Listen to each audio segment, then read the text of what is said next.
So sugars are highly diverse groups because apparently they can form many stereoisomers, and the number of possible stereoisomers for any monosaccharide is described by this formula, which is 2 to the power of n, where n is the number of asymmetric carbon or chiral centers. So for instance, when you have a hexose, the number of chiral carbon here are 4, which are carbon number 2, 3, 4, and 5. So by following this simple formula, we know that this hexose could have up to 16 stereoisomers. So here are the 16 stereoisomers as calculated previously. So half of them would be D isomers, another half would be L isomers. But upon ring structure formation, you should have 32 isomers because 16 will be the alpha anomers, while another 16 will be the beta anomers. Aside from having many isomers, sugar diversities are also contributed by chemical modification, and it is always modified at the hydroxyl groups because they are more polar and reactive. So fucose, for example, is a glucose with a methyl group, and it is found on the mammalian cell and is suspected acting as an antigen which trigger allergic response. And then galactose, when it is added with an amine group, it becomes acetyl galactosamine, which is the antigen for blood group A. And when the glucose is amended with an amine group, it becomes an acetylglucosamine, which are components of bacterial and fungal cell wall.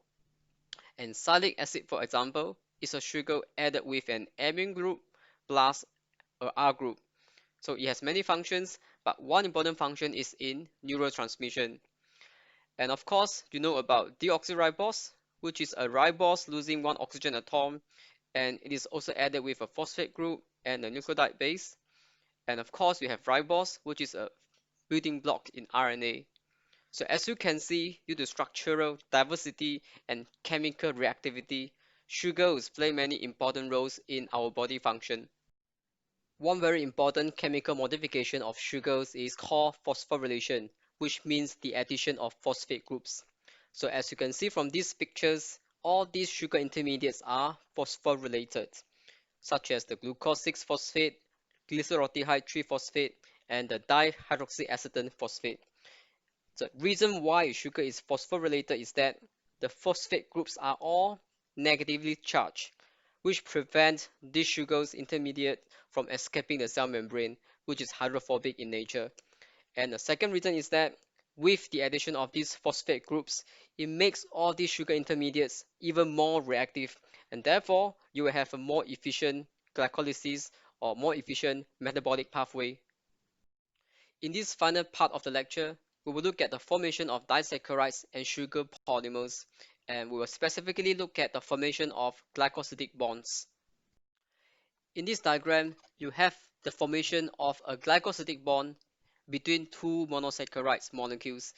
As you can see, this is a condensation reaction as one water molecule is being displaced from the reactants, and the bond formed is between carbon number 1 of one monosaccharide and carbon number 4 of another monosaccharide. So at the end of the reaction, you have a disaccharide joined by this glycosidic bond, which is a type of covalent bond. Here are some examples of disaccharides joined by the glycosidic bond. For instance, maltose is a disaccharide formed by the joining of two alpha D-glucose. So you have an alpha glycosidic bond in between.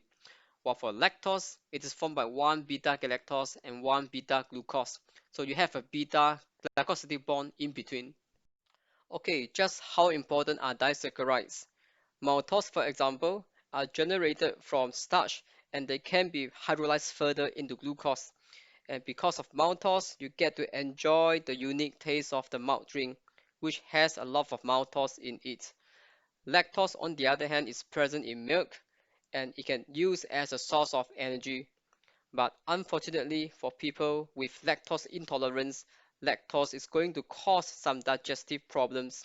And essentially, all sugars can be utilized by our bodies provided with the suitable enzymes. And next one, we will look at oligosaccharides, which are defined as short chains of sugars made of 3 to 10 monosaccharides. And if you can remember in cell biology, we learned that oligosaccharides or sugars play an important role in cell adhesion and cell recognition. So the red color chains here are actually oligosaccharides. They are attached to protein to form glycoprotein, and collectively these sugars on the surface of cell is known as glycocalyx. And as you can see from here, this unique structure of oligosaccharides serves as the binding site for many objects such as the toxin, virus, bacterium, and even other cells. Well, last but not least, we will look at polysaccharides, which are formed by thousands units of sugars.